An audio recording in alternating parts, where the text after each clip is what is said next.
పుల్ల పుల్లగా ఎంతో రుచిగా ఉండే టమాటా అటుకులు వడియాలు ఎలా పట్టుకోవాలో చూద్దామండి. ఇక్కడ అరకేజీ టమాటాలు తీసుకున్నాను. పావు కప్పు సగ్గుబియ్యం ఉడకబెట్టి ఉంచుకున్నాను. ఓ అరకేజీ అటుకుల్ని శుభ్రంగా కడిగి 2-3 సార్లు వడకట్టుకుని కొంచెం వాటర్ పోసి నానబెట్టుకోవాలి. టమాటాలను చిన్న చిన్న ముక్కలుగా కట్ చేసుకుని మెత్తని ప్యూరీ చేసుకోవాలండి. ఈ టమాటా ప్యూరీలో అటుకులు వేసి పెట్టుకుంటే వడియాలు చాలా పుల్లగా చాలా బాగుంటాయి. ఇలా టమాటాలు ప్యూరీ చేసుకుని దాంట్లో చిటికెడు పసుపు వేసుకోవాలి. ఒక స్పూన్ నిండుగా కారం వేసుకున్నాను. కావాలంటే ఇక్కడ అల్లం పచ్చిమిర్చి పేస్ట్ కూడా వేసుకోవచ్చు. ఒక స్పూన్ నిండుగా జీలకర్ర వేసుకున్నాను. టేస్ట్ తగ్గట్టుగా సాల్ట్ యాడ్ చేసుకున్నాను. కొంచెం ఇంగు పొడి కూడా వేసుకోవాలండి.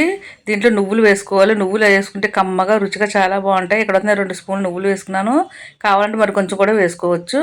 ఇవన్నీ టమాటా ప్యూరీలో బాగా కలిసేలా కలుపుకోవాలండి. మనం ఉడికించి పెట్టుకున్నాం కానీ సగ్గుబియ్యం వేసుకోవాలి. ఈ అటుకులు వడియాలు పెట్టుకున్నప్పుడు సగ్గుబియ్యం ఉడకబెట్టి వేసుకోవాలండి. అటుకుల్లో జిగురు ఉండదు కదా, ఇలా ఉడకబెట్టి వేసుకోవడం వల్ల వడియాలు విరిగిపోకుండా వస్తాయి.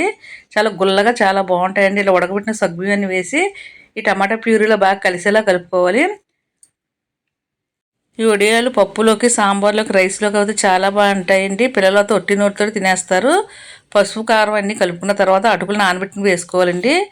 టమాటా ప్యూరీలో అటుకులన్నీ వేసి బాగా కలుపుకోవాలి. టమాటా ప్యూరీ కొంచెం ఎక్కువ పలచగా ఉన్నట్లు అనిపిస్తే కనుక మరికొన్ని అటుకులు నానబెట్టి వేసుకోవచ్చు. అటుకులు టమాటా ప్యూరీ అంతా బాగా కలిసేలా కలుపుకోవాలండి. సాల్ట్ అయి సరిపోయిందో చెక్ చేసుకోండి. సాల్ట్ సరిపోతే మరి కొంచెం సాల్ట్ వేసుకోవాలి. ఎప్పుడు వడియాలు పెట్టుకున్న సాల్ట్ ఎక్కువ వేయకూడదండి. ఎండిన తర్వాత సాల్ట్ ఎక్కువగా ఉన్నట్లు అనిపిస్తాయి. కొంచెం మనం తినేదాని మీద కొంచెం తక్కువ వేసుకుంటేనే వడియాలు బాగుంటాయి. ఈ వీడియోలో చూపిస్తున్నట్టుగా కలుపుకోవాలి. మరీ పలచగాను కాకుండా మరీ గట్టిగాను కాకుండా ఈ విధంగా కలుపుకుంటే సరిపోతుంది.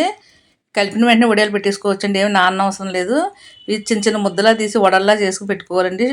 డాబా పైన మంచం పైన చిన్న కవర్ వేసి కవర్ పైన పెట్టుకుంటే ఈజీగా 2వ రోజు వచ్చేస్తాయండి. మరీ పలచగాను కాకుండా మరీ దలసగాను కాకుండా వీడియోలో చూపిస్తున్న విధంగా పెట్టుకోవాలి. కవర్ పైన ఇలాగా వడల్లా ఒత్తుకుంటే కనుక బాగుంటాయండి. మొత్తం పిండి అంతటిని ఇలాగ పెట్టుకోవాలి. 2వ రోజు తిరగవేసి మరలా ఆరబెట్టుకోవాలండి. 4-5 రోజులు బాగా ఎండితే కనుక సంవత్సరం అయినా పురుగు పట్టకుండా నిల్వ ఉంటాయండి. ఇక్కడ నేను 4 రోజులు బాగా ఎండబెట్టుకున్నాను. బాగా ఎండ అవుతే 4 రోజులు సరిపోతుంది. ఎండ తక్కువ అవుతే కనుక మరొక 2 రోజులు ఎండబెట్టుకోండి. స్టవ్ పైన ఒక కడాయి పెట్టుకుని నూనె వేసుకోవాలి. నూనె కాగిన తర్వాత వడియాలు వేసి వేయించుకోవాలి.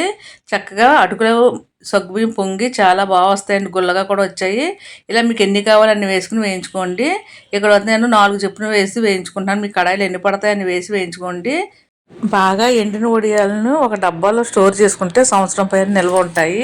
ఈ అటుకులు టమాటా వడియాలు మీకు నచ్చినట్లయితే ఒకసారి తప్పనిసరిగా ట్రై చేయండి. ట్రై చేసి ఎలా వచ్చిందో మీ కామెంట్స్ మాకు పంపండి. మా ఛానల్ని మీరు మొదటిసారి చూసినట్లయితే తప్పనిసరిగా సబ్స్క్రైబ్ చేయండి. లైక్ చేయడం మటుకు అస్సలు మర్చిపోకండి. Thank you.